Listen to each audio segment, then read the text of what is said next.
A gente saiu desse texto para fazer o modelo que vocês viram ali, usando a técnica de modelagem de Abbott, que pega os substantivos como classe candidata, descarta o que não for, pega os verbos, faz as ações que poderia já identificar os métodos, mas eu não coloquei no diagrama, por quê? Porque eu vou usar o diagrama de sequência para identificar os métodos.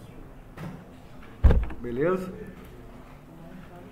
Então aqui no Astar, como é que eu faço para criar aquele diagrama de classe que a gente criou no quadro? Eu vou clicar aqui, ó, criar diagrama, adicionar o diagrama de classe. Está aqui, ó.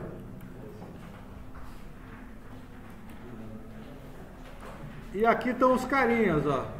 Tá vendo? Class.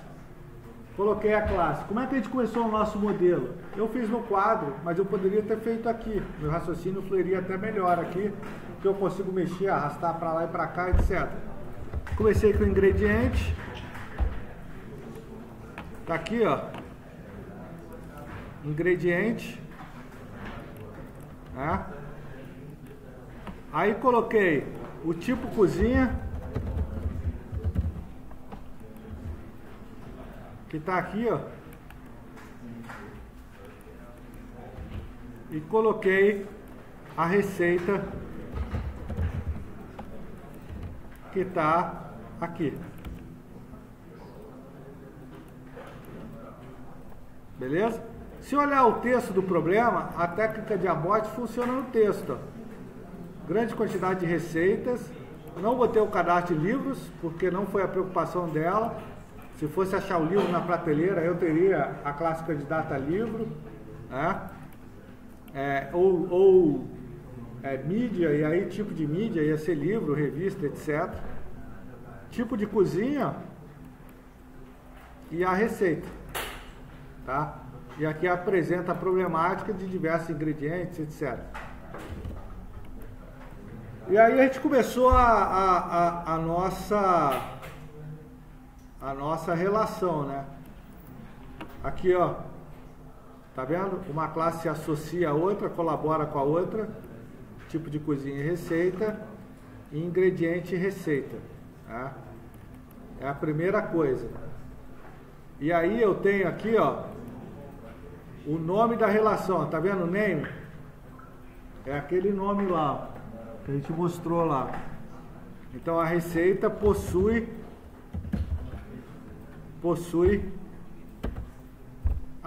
essa aqui é a direção de leitura. Tá errado, tá vendo? Eu clico no botão direito, ó, e mudo a direção de leitura. Show? E aí, ó, se eu clicar aqui, ó, tá vendo? Ó, aparece o papel e a multiplicidade, o Mzinho, a multiplicidade e o papel. O papel que ele tem na colaboração. Por que o papel é importante? Porque eu posso ter, por exemplo, aqui uma classe empregado, onde se associa com ela mesma, por exemplo. O que é isso? O empregado, ele pode ser chefe, e ele precisa ter um chefe. Só que você não sabe de qual lado da relação que está a definição. Então aí você usa o papel para escrever subordinado e desse lado você escreve chefe. Beleza? Desse lado da associação, o papel do objeto empregado é de subordinado. E desse lado da relação, o papel é de chefe. Show? Então, o subordinado, ele pode ter um chefe. Só que um chefe pode ter 0 ou vários subordinados. Então, o papel, ele serve para esclarecer as pontas da colaboração quando só o modelo não for claro. Essa é a ideia do papel. Então eu coloco o papel para fazer essa representação quando for necessário para clarificar o modelo. Nesse caso seria, porque seria impossível pela relação eu entender do que se trata. Não é o caso aqui do sistema da vovó Maria. Beleza? Então aqui na multiplicidade, ó, uma receita sempre vai ter um tipo de cozinha. E um tipo de cozinha vai ter 0 ou várias receitas. Show? Aí aqui, ó, uma receita pode ter um ou vários ingredientes. E o ingrediente pode estar sempre em 0 ou várias receitas.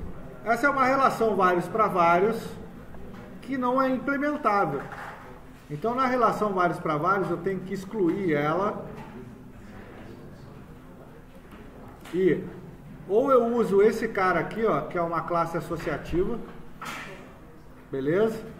E aí eu coloco aqui ingrediente e receita. Né? Ou eu faço manualmente, colocando uma classe embaixo, a relação entre as duas. E agora a multiplicidade faz sentido. Ó. Um ingrediente pode estar em 0 ou várias receitas. Né? E uma receita pode ter um ou vários ingredientes. Beleza? E observa que só esse meu pensamento sobre os conjuntos, sobre os substantivos daquele texto, sobre os dados que eu vou precisar no sistema, já fez eu, como analista, estar mais perto da solução de dados que vai precisar ser armazenada se eu não tivesse começado a pensar sobre isso. Né? E aí eu volto lá na minha análise e olho, opa, ingrediente precisa ter o nome de ingrediente. Aí tem a regrinha. Né? Toda classe precisa ter o atributo ID, classe de dados. E eu esqueci de falar da visibilidade ali. Lembra que a gente falou da visibilidade que faz parte do encapsulamento? Se eu preciso que outro objeto leia o ID, eu vou precisar, o formulário vai precisar ler o ID, vou precisar gravar no banco de dados. Ele precisa ser público.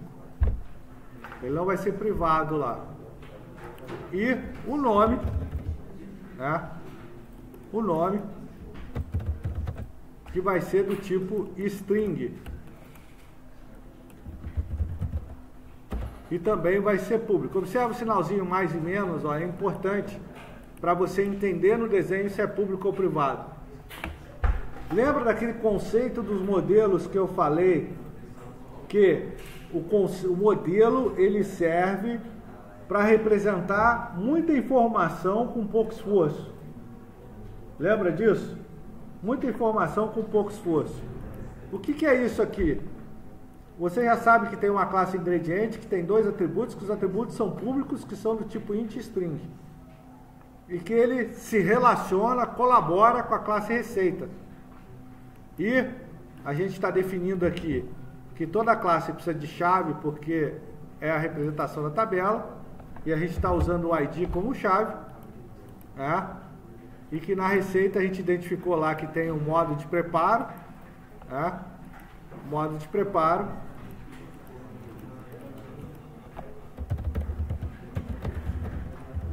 que é do tipo string.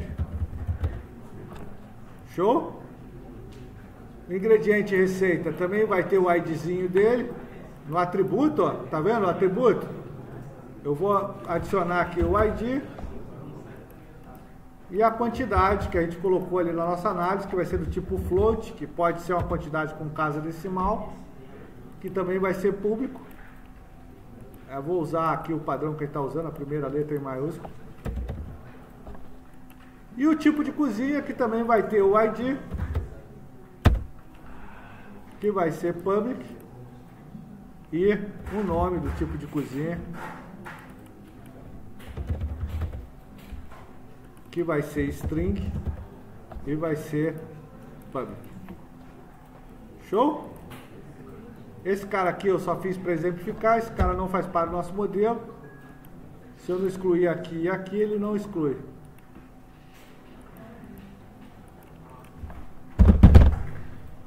E está pronto o nosso diagrama de classe para o nosso sistema da Dona Maria. Show? Agora, como é que isso fica na programação?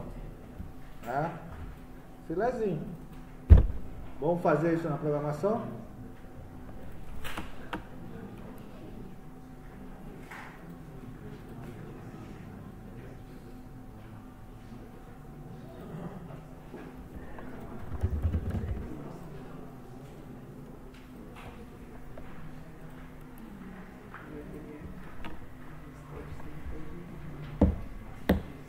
Vamos lá para o nosso sistema da Dona Maria.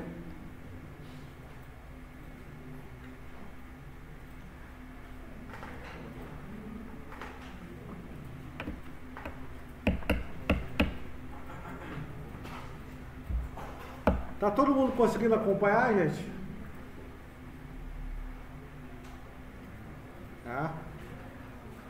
Vocês fizeram lá os casos de uso dos protótipos, então não vou ter problema nenhum em dar continuidade daqui. Aqui no sistema da Dona Maria eu vou criar uma pastinha aqui, ó.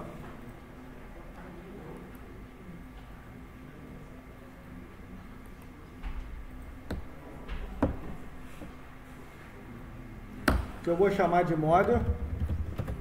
Show? E aqui eu vou adicionar uma classe, ó,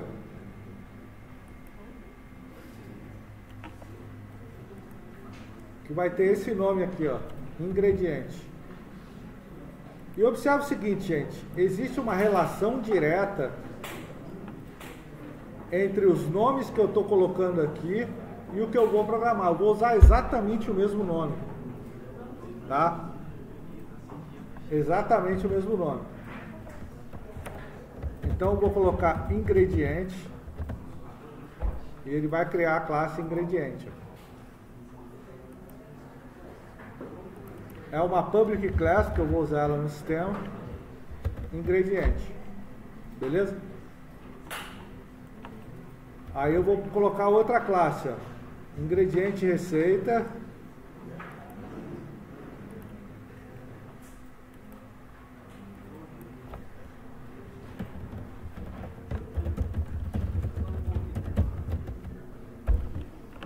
Também é public, porque ela vai ser acessada de outros lugares do meu sistema.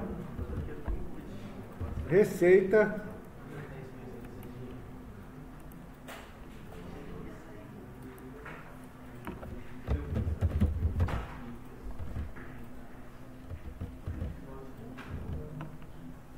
Public class receita. E tipo cozinha.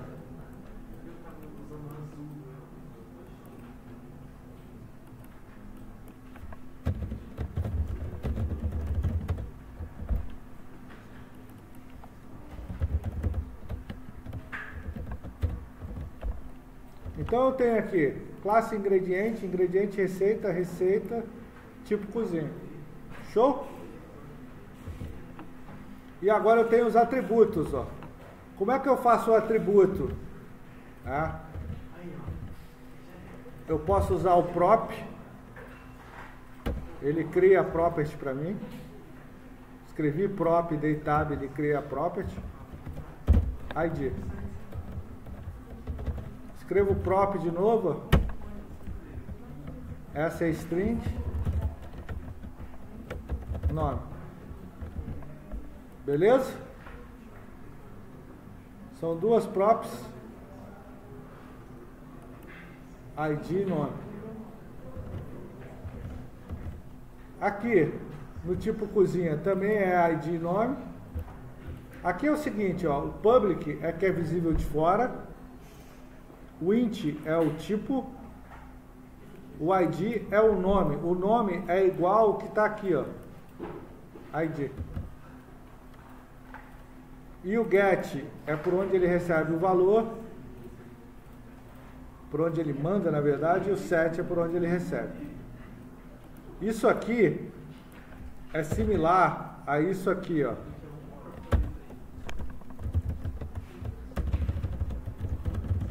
Antigamente, quando não tinha, a gente tinha que fazer dessa forma. Private int ID. E aí ele criava para você com o construtor, com get e o set, guardando uma variável interna. Você não precisa fazer isso porque ele já faz automático quando builda. E isso aqui já é uma sintaxe mais moderna, que antes ainda era assim, ó. Então esses três códigos, eles são equivalentes. O get,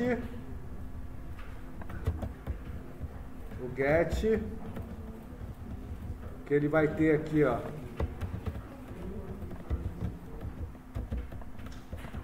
return ID, e o set, ele é o ID igual a valor. Essa aqui é a declaração aberta, essa aqui já é a declaração resumida, mas você pode fazer dessa forma aqui. Quando você vai usar dessa forma aqui? Quando você precisar manipular o valor, ele te dá o return, ou quando você receber para manipular. Aí você precisa guardar dentro e manipula. Mas na maior parte das vezes você não precisa fazer dessa forma. Beleza? Essas três formas que eu mostrei são formas similares de você declarar uma property. Pessoal, o conhecimento ele é feito de vários tijolinhos que começam lá da base, né? Já dei algumas aulas disso bem simples. E eu estou falando muito de conceito, coisa conceitual. E estou usando um exemplo extremamente simples para falar de conceito, tá? Quem não está prestando atenção, quem não está ligando para isso, quem não está pegando esses conceitos, não vai pegar nenhuma aula daqui para frente. Porque é impossível entender o restante das aulas sem entender os conceitos. Beleza? Então quem está prestando atenção em outra coisa, depois vai ter muita dificuldade. É isso. Bem, dando continuidade. A gente fez o int para o tipo de cozinha, mesma coisa, né? Esse cara aqui aceita que você documente os métodos, tá? Você aperta Tab 3 vezes, quando você for usar vai ter uma explicação do que se trata. Por exemplo, nome do tipo de cozinha. Exemplo, né? Cozinha mexicana, vírgula, brasileira, italiana, etc. Quando eu acionar essa propriedade aqui, vai aparecer essa mensagem para mim. Beleza? Mesma coisa aqui, ó, ID sequencial do tipo de cozinha. Eu estou documentando meu código para quando eu for usar aparecer esses comentários lá. Depois eu vou mostrar isso para vocês. Como é que eu faço para aparecer esse comentário? Eu aperto 3 vezes a barra normal.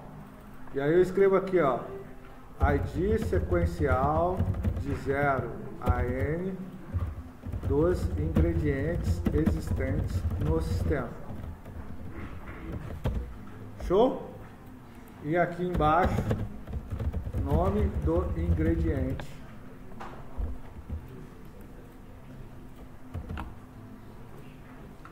Na receita, a gente tem o ID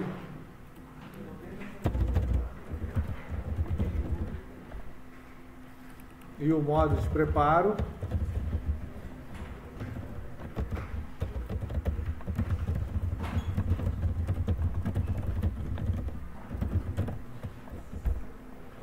Né?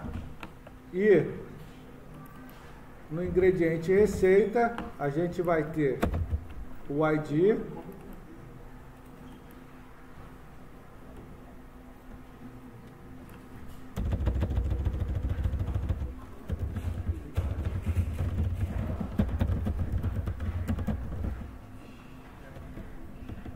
e a gente tem aqui um float quantidade, que é a quantidade de ingrediente da receita, tá? E com isso eu acabei as minhas classes. E se a gente observar aqui, ó, os atributos ID e nome, eles estão implementados igual estão modelados, tá? O ID é do tipo int, ele é public, porque aqui está como public, com maisinho. O nome é do tipo string, e ele é public porque aqui está com maisinho. A mesma coisa no tipo cozinha, ID e nome. Se o nome aqui fosse outro, ia aparecer aqui com outro nome, tá? E são publics. E a class é tipo cozinha, ó, tem o mesmo nome da class. Se lembra que eu falei que não pode utilizar espaço ou caractere especial, apesar da modelagem UML aceitar? Tá vendo? Aceita. Aceitou. Porque se eu colocar espaço aqui, ó, ele não funciona. Ele vai dar erro de programação. Não pode usar caractere especial. A UML aceita. Eu poderia colocar aqui um caractere especial.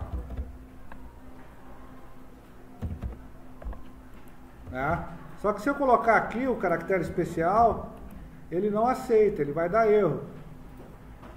Então, por isso que pelas boas práticas, a gente não pode usar espaço, caractere especial, nada disso quando a gente modelar o nosso diagrama de classe. Porque quando eu for levar isso para a programação, não vai aceitar na programação. Show? Então, criar a classe, essa é a sintaxe, ó. Public class, porque a nossa classe aqui, ó, ela é pública, visibilidade pública, tá vendo? E os atributos estão como públicos, o maisinho, o ID e o nome é do tipo int string, conforme está aqui. Show? Mas e aí, professor? Como é que eu uso isso? Bem,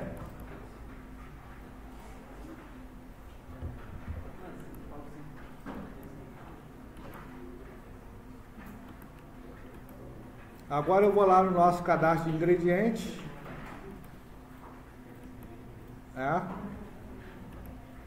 Tinha uma descrição, ó, na tela que a gente projetou. Então faltou o quê? Faltou aqui no nosso ingrediente um atributo descrição do tipo string, que é public. Beleza? É esse cara aqui, ó, descrição. E aí, professor, o que eu faço agora? Se eu quiser usar aqui, tem um outro diagrama que associa esse cara aqui, ó,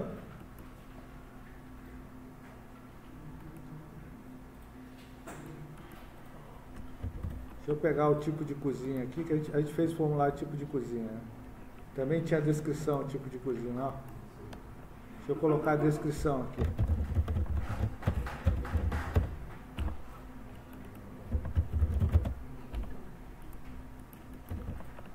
Tem um cara que associa esse cara aqui, ó, com esse cara que a gente acabou de modelar. Esse cara é o diagrama de sequência, que é o outro diagrama que a gente vai aprender, que é esse cara aqui, ó. Diagrama de sequência, tá?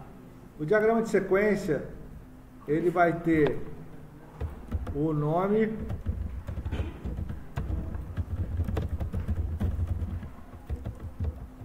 e o nome do fluxo, que é fluxo principal. Então aqui, ó, fluxo principal. Beleza? E ele pega essa primeira parte que a gente conhece, que é essa parte aqui, e liga com essa parte aqui que a gente modelou, que é o diagrama de classe, que a gente colocou lá como model, não é? Model, vou colocar aqui como model. Então, como é que a gente faz para ligar isso, para descobrir os métodos?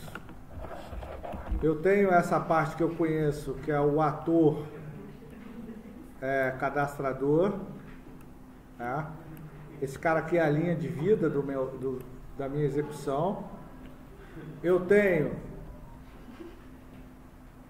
a minha classe de fronteira, que é esse formulário aqui que eu modelei, que é o FRM cadastrar cliente. É uma classe de fronteira, esse cara aqui mesmo. Porque se eu entrar aqui, ó, ele é uma classe, tá vendo? É uma classe de fronteira. Então eu vou pegar essa classe de fronteira aqui e vou colocar aqui, ó, no meu diagrama, que é esse cara aqui, ó. Não, cadê? É esse cara aqui mesmo. Control, Business, Entity. Cadê a minha classe de fronteira agora? Cadê meu boundary? Tá aqui, tem que estar aqui.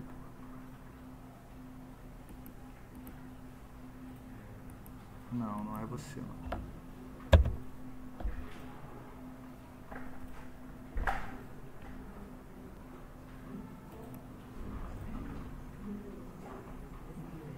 Aqui, ó, boundary, classe de fronteira. Esse cara aqui é aquela classe de fronteira nossa lá. Beleza? Você vai ter o nome da classe de fronteira, não precisa ser o nome específico do formulário. Eu só estou fazendo a relação direta aqui para vocês entenderem. E essa ação aqui, entre o ator e a classe de fronteira, a gente conhece. Como é que a gente conhece? Está aqui, ó, descrita. Beleza? Solicita cadastrar tipo de cozinha. Então essa ação vem aqui, ó.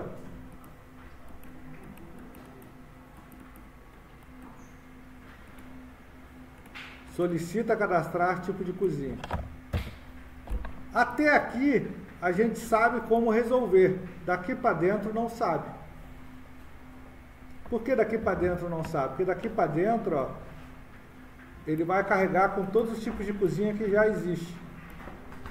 Então daqui para dentro eu vou precisar dessa classe aqui, tipo de cozinha. Ela vai ter a responsabilidade de me retornar todos os tipos de cozinha que existe. Ela vai fazer uma daquelas ações ali, ó. Ela vai fazer o select, que é uma das ações que tinha lá no cadastrar. Então aqui, ó, eu vou ter um método síncrono que vai esperar a execução, que vai chamar selecionar todos. Esse método vai precisar ser implementado nessa classe, selecionar todos. Esse é um método que vai ter uma operação. Eu vou criar esse método depois. E ele vai funcionar da seguinte forma. Vou dar um new aqui, ó, selecionar todos. Ele criou esse método, beleza? Esse método não é do tipo void. Aqui esse diagrama ele não está ligado ao C#. Então ele não conhece esse retorno aqui, ó, list tipo cozinha. Ele vai criar esse objeto também, tipo cozinha. Na programação a gente vai usar esse tipo, mas eu vou mandar criar o list tipo cozinha. Ele é um método público e eu vou criar ele como estático. Beleza? E ele vai retornar aqui para o tipo cozinha para ser carregado. Show? Então essa primeira ação aqui,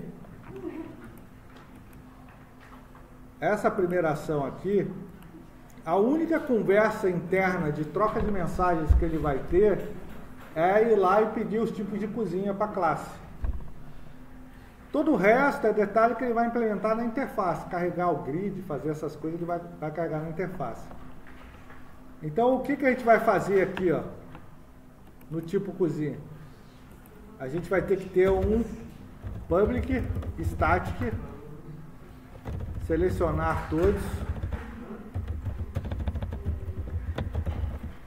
E esse cara aqui vai ser do tipo list, tipo cozinha.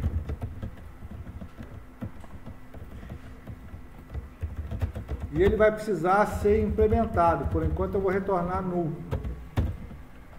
Mas eu vou precisar desse cara aqui, ó, para porque eu descobri no diagrama de sequência que eu preciso desse método. Beleza? E olha lá no nosso diagrama de classe, ó, que coisa interessante. Ó. Apareceu um método lá. Então, o diagrama de sequência, ele serve exatamente para eu descobrir quais métodos que eu vou precisar criar para que o meu programa cumpra as obrigações que eu disse que ia cumprir lá no caso de uso.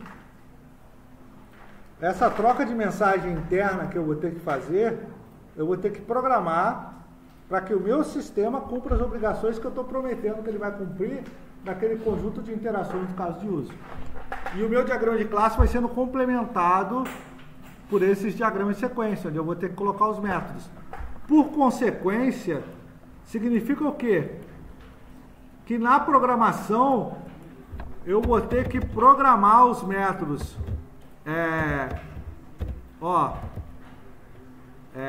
Seleciona todos os tipos de cozinhas existentes. Returns, lista dos tipos de cozinha cadastrados no sistema. Então, esse outro diagrama que eu vou mostrar para vocês, que é o diagrama de sequência, o objetivo dele é descobrir os métodos que eu preciso para cumprir as obrigações que eu já disse que eu tenho que cumprir lá na descrição do caso de uso. Beleza? Para isso que ele serve. Fala. O Boundary. Se for uma tela onde vai interagir com o usuário, sim. Mas ele podia ser uma API que o outro sistema está consumindo. Ele podia ser a catraca que você está entrando lá da faculdade. Aquilo lá é uma classe de fronteira. O programa que está dentro da catraca, que interpreta seu rosto e que libera, é uma classe de fronteira. Entendeu? É o que faz fronteira do sistema com o mundo. Por isso que é boundary, é fronteira mesmo. O objetivo é ser a fronteira do sistema. Porque o usuário ele só interage com fronteira. Ele não interage com as partes de dentro do sistema. É como se o sistema fosse uma coisa isolada, onde tem a fronteira que o sistema controla, tipo a Coreia do Norte e a Coreia do Sul, sabe? Você só interage através da fronteira. Você não consegue saber o que tem lá dentro, nem lá consegue saber o que tem do lado de cá. É a mesma coisa. O usuário só interage com a fronteira e a fronteira interage com os objetos de dentro do sistema. Show? Com isso em vista, o que falta a gente implementar ainda aqui? As multiplicidades. O que são as multiplicidades? São essas relações que a gente tem aqui. Quando você fala da programação orientada a objeto pura, significa o quê? Que você pode ter esse conceito implementado, que é o de navegabilidade. O que é navegabilidade? É essa pontinha aqui, navigation. Que você da receita consegue ir para todos os tipos de cozinha e que você do tipo de cozinha consegue chegar na receita. A navegação também é dos dois lados. Isso significa o quê? Que na receita eu teria que ter aqui uma coleção de todos os tipos de cozinha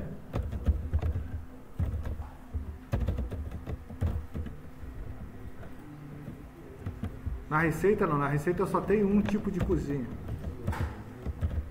Aí eu posso usar, beleza? Tipo cozinha. O tipo de objeto é navegável. Quando eu clicar ponto tipo de cozinha, ele vai.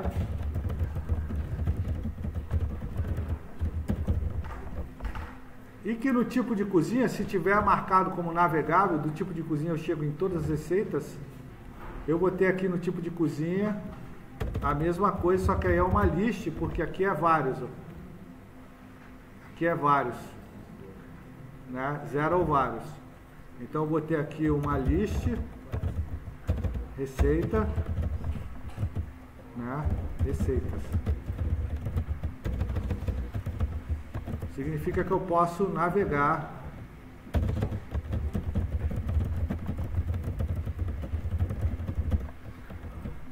que possui.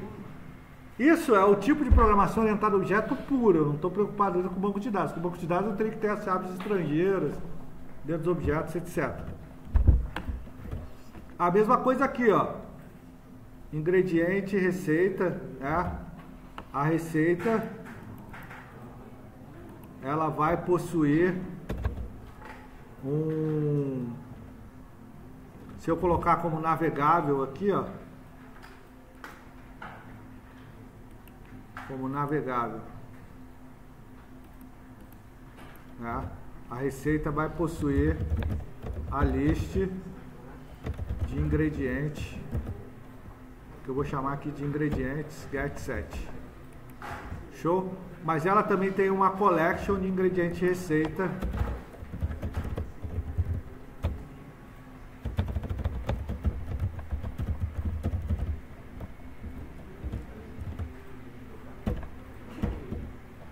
Get7, porque esse cara aqui é uma coleção de vários ingredientes receita.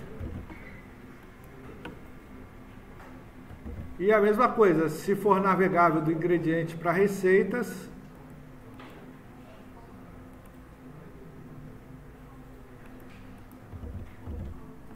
o ingrediente vai estar em 0 ou várias.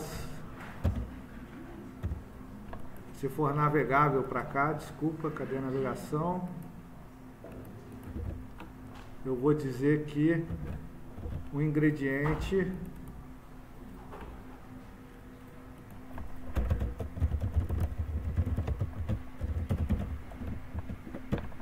vai ter várias receitas associadas, que são as receitas que tem esse ingrediente. Isso tudo depois eu tenho que resolver na programação para fazer essa navegabilidade. Tá? Por enquanto eu só estou mostrando para vocês o conceito. Por quê? Que só na receita que eu tenho o ingrediente receita, né? Esse é outro conceito que eu falei na aula passada muito por alto, que é o conceito todo parte. Essa relação aqui, ó, que vocês estão vendo, na verdade ela tem que virar, vou excluir aqui o ingrediente receita, ela tem que virar essa relação aqui, ó, ingrediente receita, né? E ela vai usar esse conceito aqui, ó, de composição. E aqui é uma relação 1 para vários. E aqui tem a relação normal 1 para... Me ajuda aí. 1 para 0 ou vários, tá?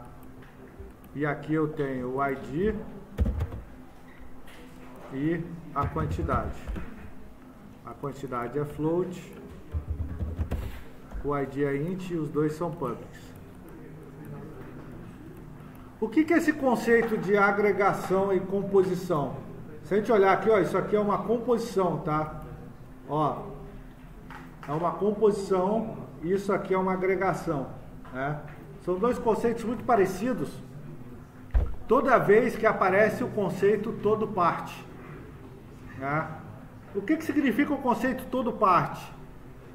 Que existe um todo que representa o grupo, é igual a nota e os produtos da nota. A nota é o todo e as partes são os produtos que você vendeu.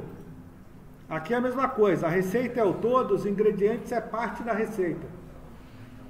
Os ingredientes da receita, não o ingrediente em si, que o ingrediente em si existe independente da receita. Se o todo morre e as partes têm que morrer, faz sentido você ter uma receita e os ingredientes da receita ainda existir? Não faz. Os ingredientes da receita no seu sistema não vão ser exibidos, porque eles pertencem a uma receita. Não é isso? Então, quando as partes têm que morrer, é uma agregação. Quando as partes sobrevivem, é uma composição. Não, desculpa, é uma composição quando as partes morrem. É composto daquilo. E a agregação, que é esse losanguinho aberto, quando as partes não morrem, quando o todo morre, é uma agregação. Beleza? Esse é o conceito todo parte. E é por isso que a coleção de ingrediente e receita só está dentro da receita. Porque se a receita morrer, os ingredientes dela morrem também. Beleza? Até aqui foi fácil. Vamos continuar na próxima aula? Começou a ficar mais complicadinho, né, gente?